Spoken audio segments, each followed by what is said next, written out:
చాలా comfortable costumes లో shoot చేసినా చాలా కష్టపడి చేశారు అని విన్నాం మేము. సో గో హెడ్ అండి. అందరికీ నమస్కారం అండి. ఇప్పుడు వచ్చిన పెద్దలందరికీ అలాగే మీడియా మిత్రులందరికీ నమస్కారం. ముందుగా మా టీజర్ లాంచ్ చేసినటువంటి ఎస్వి కృష్ణారెడ్డి గారికి, హెచ్రెడ్డి గారికి చాలా థ్యాంక్స్ అండి. వాళ్ళ చేతుల మీదుగా మా టీజర్ లాంచ్ అవడం అనేది మాకు ఎంతో అదృష్టం. సో అలాగే నేను బయట వాడిని ఏం కాదు, నేను కూడా మీడియా నుంచి వచ్చాను ఇక్కడికి. యాక్చువల్లీ మీరు ఎక్కడున్నారో నేను ఇక్కడ అంతే తేడా. సో మీ అందరి ఆశీర్వాదాలు నా మీద ఉంటాయని చెప్పేసి నేను కోరుకుంటున్నాను. అలాగే నేను ఈ స్టేజ్లో రావడానికి ముఖ్య కారణం కొంచెం వాళ్ళ గురించి మాట్లాడాలనుకుంటున్నాను. ఫస్ట్ టైం ముందుగా నాకు చదువు చెప్పినటువంటి మా పిన్ని, అలాగే నేను హైదరాబాద్ వచ్చిన కొత్తలో నన్ను తన రూమ్లో పెట్టుకొని నా ప్రతి అవసరం తీర్చినటువంటి మా కజిన్ గోపి, అలాగే మా అక్క సుజాత. తను నాకు ఎంత సపోర్ట్ చేసిందంటే నా ప్రతి విషయంలో నా వెనకాలే ఉండి నువ్వు చేయి నేను చూస్తున్నాను చెప్పేసి నన్ను మోటివేట్ చేశారు ఫస్ట్ నుంచి. ఇక మెయిన్లీ చెప్పాల్సింది ఏంటంటే శివన్ గురించి. ఆయన ఫస్ట్ అంటే నాకు చిన్నప్పుడే మా నాన్న చనిపోయారనమాట. నాకు తండ్రి యొక్క ప్రేమ ఎలా ఉంటుందో నాకు తెలియదు, కానీ నేను ఫస్ట్ టైం చూసింది తండ్రి ప్రేమని మా అమ్మాయి మామయ్యలో చూశాను. ఆయన తర్వాత మా శివన్లోనే ఆ ప్రేమను నేను చూశాను. ఆయన ఎంత చూసేవాళ్ళంటే నా కోసం, అంటే నాతో మాట్లాడిపోయినా కూడా నా వెనకాల ఉండి నా ప్రతీది చూసుకుంటా, ఈ సినిమా విషయం కాకుండా పర్సనల్గా కూడా పవన్కి చేస్తే బాగుంటుంది, పవన్కి ఇట్లా ఉంటే బాగుంటుంది అని ప్రతి విషయాన్ని ఆయన టేక్ కేర్ చేశారనమాట. సో ఆ ప్రేమకి నేను ఎంత చేసినా కూడా తక్కువ అవుతుంది. చాలా థ్యాంక్ యూ సో మచ్ అన్న.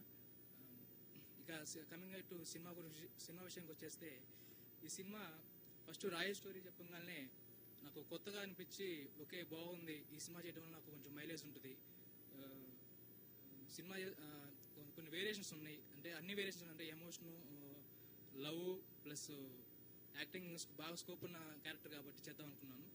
సో ఆ విధంగా ఈ సినిమాని యాక్సెప్ట్ చేయడం జరిగింది. ఈ సినిమా చేయడానికి ముందుగా నేను కొన్ని షార్ట్ ఫిల్మ్ చేశాను. ఆ చేస్తున్న తరుణంలోనే నాకు రాయేష్ వచ్చి స్టోరీ చెప్పడం జరిగింది అనమాట. సో ఈ సినిమా స్టార్ట్ చేసిన దాకా ఎండ్ అయ్యేంత వరకు ప్రతిదీ మేము టీం అందరం ఎంతో కష్టపడి ఈ సినిమాని ఫినిష్ చేశాము. అట్లాగే సినిమా కూడా చాలా బాగా వచ్చింది. ఈ సినిమాలో యాక్ట్ చేసినటువంటి ప్రతి ఒక్కళ్ళు, అంటే నేను కొత్త అయినా కూడా నాతో పాటు ఎంతోమంది సీనియర్ ఆర్టిస్ట్ యాక్ట్ చేశారు. బెనర్జీ గారు అవ్వచ్చు, అలాగే రాజీవ్ కనకల గారు అవ్వచ్చు, అలాగే రాజశేఖర్ గారు అవ్వచ్చు, శ్రీవాణి గారు అవ్వచ్చు, చాలా మంది, భద్రవన్ అవ్వచ్చు, ఇలా చాలా మంది యాక్ట్ చేశారు. వాళ్ళందరితో చేయడం వల్ల నాకు యాక్టింగ్ అంటే ఎట్లా చేయాలి, ఏ విధంగా చేయాలి, అంటే ఏ విధంగా ఉండాలనేసి నేను చాలా మెలకువలు నేర్చుకున్నాను వాళ్ళ నుంచి. సో ఇక మా హీరోయిన్ విషయానికి వస్తే, తనతో ఈ సినిమా స్క్రీన్ షేర్ చేసుకోవడం చాలా ఆనందంగా ఉంది. తను ఫస్ట్ సినిమా అయినా కూడా చాలా బాగా చేశారు. తను ప్రతి సీన్లో మనం ఇట్లా చేద్దాం, ఈ విధంగా చేద్దాం, మనం ఇట్లా చేస్తే బాగుంటుంది అని చెప్పేసి కమ్యూనికేట్ చేసుకుని మేము ఇద్దరం బాగా చేసాం అనమాట.